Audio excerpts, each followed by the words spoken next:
गरीब किसान और बाबा। बहुत समय पहले की बात है। एक छोटे से गांव में रामलाल नाम का एक गरीब किसान रहता था।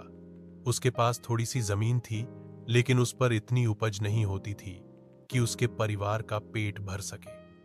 फिर भी रामलाल मेहनत से खेती करता और भगवान पर भरोसा रखता। एक साल गांव में भयंकर सूखा पड़ा।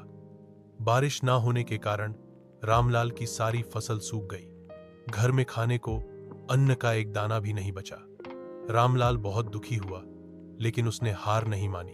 एक रात रामलाल ने बाबा श्याम, खाटू श्याम जी से मन ही मन प्रार्थना की, हे बाबा श्याम, मैंने जीवन भर मेहनत की है, लेकिन अब मेरे पास कुछ नहीं बचा।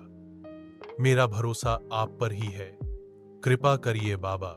रामलाल की सच्ची भक्ति देखकर बाबा श्याम प्रसन्न हुए। उसी रात रामलाल को सपना आया कि बाबा श्याम स्वयं उसके सामने खड़े हैं।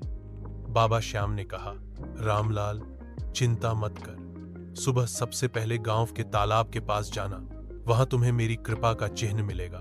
सुबह होते ही रामलाल तालाब के पास पहुंचा। वहां उसे एक छोटी सी पोटली मिली। जब उसने पोटली खोली तो उसमें कुछ बीज और कुछ चांदी के सिक्के थे। रामलाल ने उन बीजों को अपनी जमीन पर बो दिया और उन सिक्कों से घर का काम चलाया। कुछ महीनों में उन बीजों से इतनी अच्छी फसल हुई कि रामलाल की किस्मत ही बदल गई।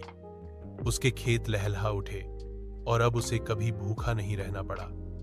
रामलाल ने बाबा श्याम का एक छोटा सा मंदिर भी बनवाया, जहां वह रोज भजन करता और गांव के लोग भी वहां आकर बाबा श्याम का आशीर्वाद लेते। धीरे धीरे रामलाल का गांव भी समृद्ध हो गया। सब मानने लगे कि जो भी सच्चे मन से बाबा श्याम को याद करता है, उसकी मदद जरूर होती है।